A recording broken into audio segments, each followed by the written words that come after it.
Olá, eu sou o Leandro, eu sou professor de Ciências do Sistema Municipal de Educação de Barretos.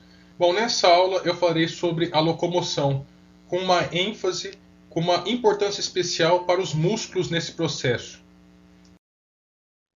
Na locomoção, não somente os músculos estão relacionados, mas tanto os músculos quanto o sistema esquelético e também o sistema nervoso, para oferecer o comando para o sistema muscular permitir a movimentação. E o sistema muscular está conectado ao sistema esquelético por meio dos tendões. Então, nesse caso, esses três sistemas, principalmente os três, funcionam em harmonia. Lógico, outros sistemas participam desse processo, como por exemplo o sistema circulatório, sistema respiratório, mas nessa aula a ênfase especial será no sistema muscular. Nessa foto à direita, nós temos três figuras. Ou melhor, desculpa, na foto da esquerda nós temos três imagens. O sistema muscular, mais próximo da gente, e um pouco mais afastado o sistema esquelético.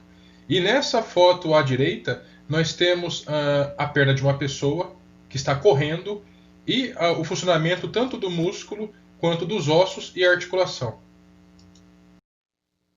Bom, os seres humanos eles apresentam três tipos de tecidos musculares: tecido muscular estriado esquelético, tecido muscular estriado cardíaco e o tecido muscular não estriado, também chamado de liso ou visceral. Esses três tecidos musculares eles podem ser agrupados em dois tipos de tecidos: tecido muscular estriado e não estriado. Nessa figura da esquerda é um exemplo de tecido muscular estriado. O da direita de não estriado. O tecido muscular estriado da esquerda é um tecido muscular que tem estrias. Estrias são essas pequenas linhas que nós observamos no meio do tecido. O da direita, o não estriado, não apresenta, como eu disse, e como o próprio nome diz, né? Qual é a diferença entre um e outro? A velocidade de contração muscular. Essas estrias facilitam a contração muscular e permitem uma atividade muscular mais intensa, uma movimentação mais intensa desses músculos. E para ter essa movimentação intensa, o gasto de energia é muito maior. Para isso, esse tipo de célula presente nesses músculos, é importante que elas tenham vários núcleos, porque os núcleos possibilitam uma intensa atividade metabólica.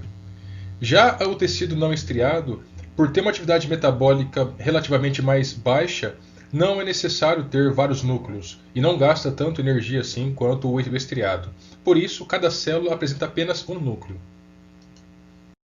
Bom, agora falar sobre cada tipo de tecido muscular. Vamos começar com o tecido muscular estriado cardíaco. Esse tipo de tecido muscular ele pode ser encontrado na parede do coração. É um tecido, como o próprio nome diz, estriado, e ele apresenta de um a dois núcleos por célula. Esse tipo de tecido muscular ele tem a contração involuntária. Nós não controlamos a sua movimentação. Isso é fácil perceber. Alguém consegue controlar os batimentos cardíacos? A movimentação do coração? Não, é impossível. Bom, o tecido muscular não estriado, também chamado de liso ou visceral, como o próprio nome diz, visceral se refere às vísceras, aos órgãos. Esse tecido muscular pode ser encontrado na parede dos órgãos, como por exemplo no tubo digestório, ou seja, no intestino, no estômago, na parede dos vasos sanguíneos, na bexiga urinária, no útero, em outros vários órgãos. Esse tecido ele apresenta células relativamente menores que o tecido estriado, e cada célula apresenta um núcleo só por célula, porque a atividade metabólica de contração e de gasto de energia é menor. Esse tecido muscular ele apresenta comando involuntário. Nós não controlamos a movimentação dos nossos órgãos. Nós não controlamos, por exemplo, a movimentação do intestino, do estômago, da bexiga urinária. Bom, agora o tecido muscular estriado esquelético. É um tecido muscular estriado porque apresenta estrias transversais, que são essas linhas, como eu citei anteriormente. Por ter estrias, a intensidade na contração é maior com relação ao tecido não estriado, aos músculos não estriados.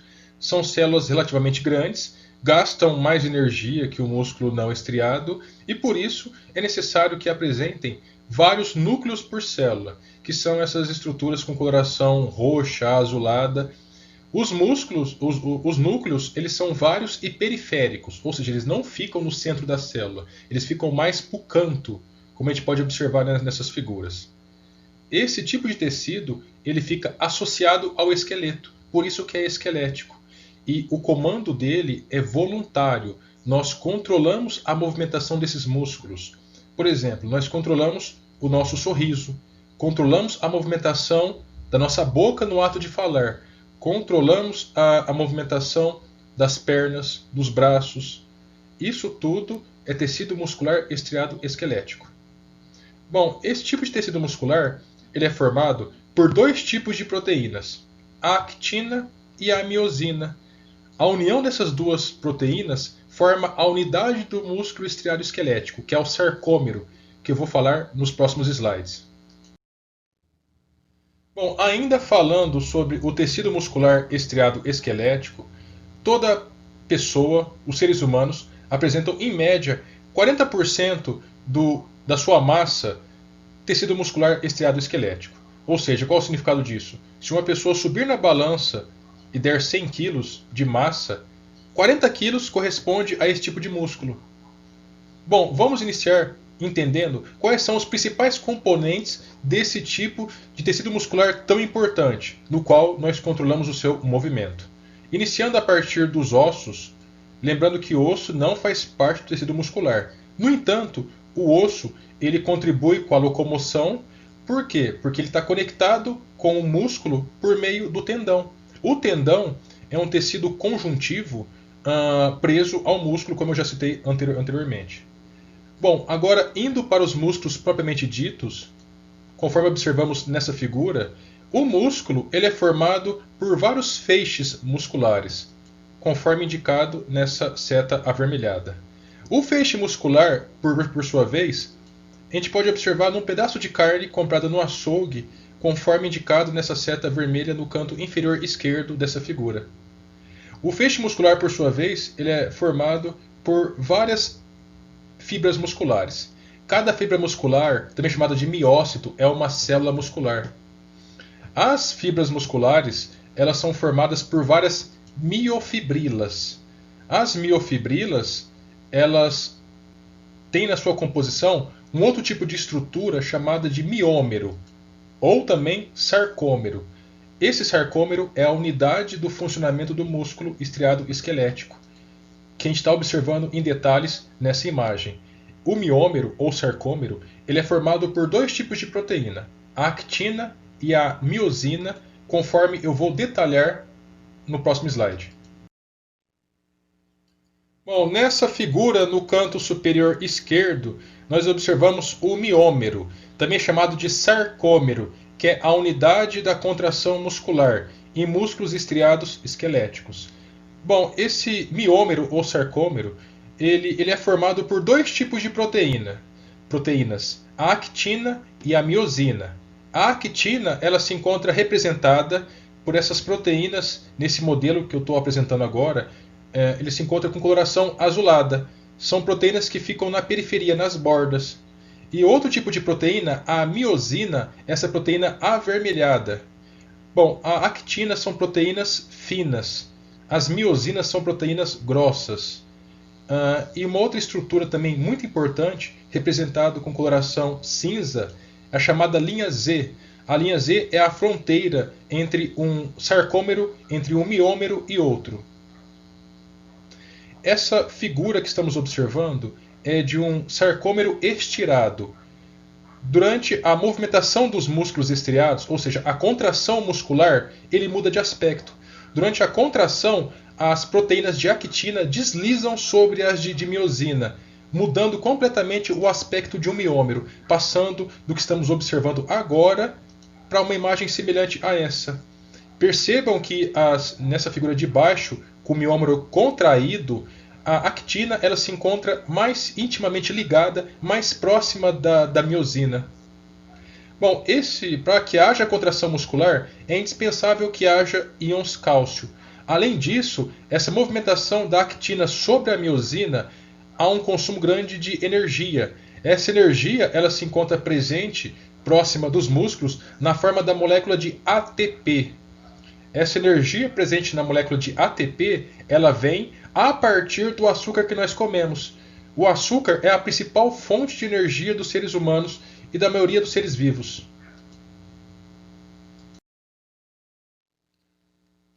Bom, agora vamos falar um pouco sobre atividades físicas intensas, de hipertrofia, aquele tipo de atividade física que executamos em academias de musculação. É um tipo de atividade física que leva ao aumento das miofibrilas. Aumentando o volume das miofibrilas, aumenta-se também o volume da fibra muscular, da célula e todas as estruturas do nosso organismo que acompanham a atividade das células. Nesse caso, os vasos sanguíneos, a quantidade de nutrientes que chegam, oxigênio também.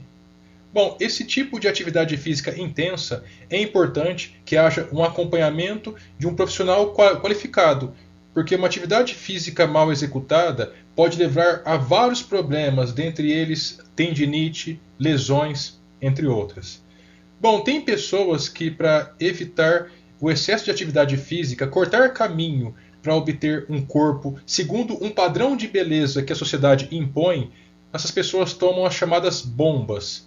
São chamadas também de esteroides anabolizantes, que são substâncias que imitam hormônios que levam ao crescimento, como por exemplo hormônio sexual masculino.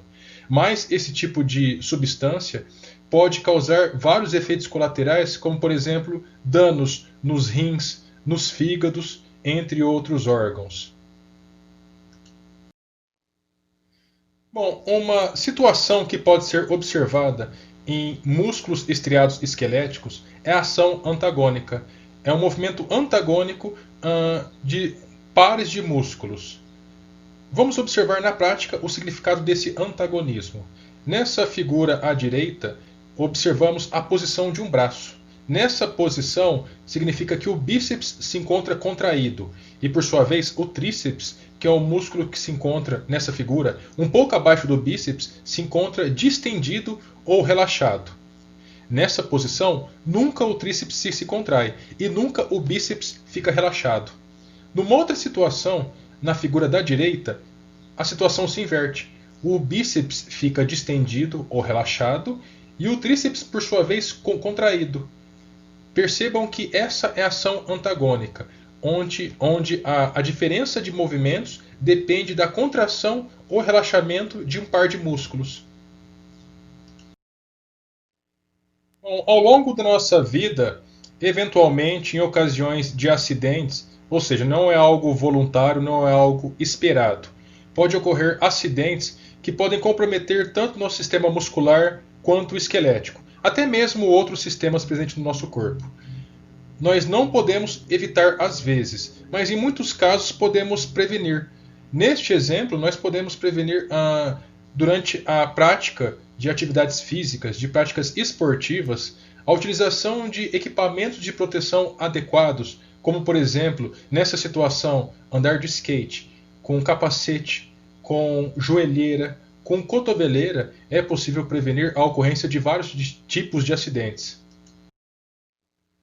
Bom, um momento propício para a ocorrência de lesões em alunos é o momento de levar o material escolar ao ir para a escola. Muitos alunos optam pela utilização de mochilas. A forma correta de utilizar a mochila é sempre utilizar as duas alças e não somente uma, porque a utilização de somente uma alça, principalmente quando a mochila está muito carregada, muito pesada, pode levar a danos, a lesões na coluna.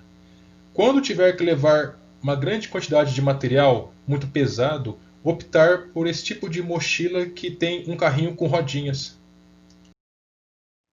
Bom, nessa figura nós temos duas situações onde uma aluna está pegando alguns livros no chão, pesados. Na figura à esquerda, totalmente errada, ela está forçando muito a coluna, que pode levar a um travamento e possivelmente a uma inflamação sem sentir dores. Até mesmo um problema maior que esse. Na figura à direita, a forma correta de pegar esses livros pesados que se encontram no chão. Bom, alguns alunos estudam no período da manhã, matutino, outros vespertino à tarde e alguns noturno à noite. Muitos alunos estudam em período integral, ou seja, manhã e tarde. Todos esses alunos passam horas por dia sentados em cadeiras. Então, a posição na qual ele se senta é muito importante para a sua saúde. Nessa figura, a posição que encontramos à direita é a posição adequada, com o corpo ereto, com a coluna reta. A coluna dobrada, arqueada, conforme observamos na figura à esquerda, é típica, é adequada para a ocorrência de problemas. Bom, esse era o conteúdo que eu gostaria de ter transmitido. Espero que tenham gostado e bons estudos.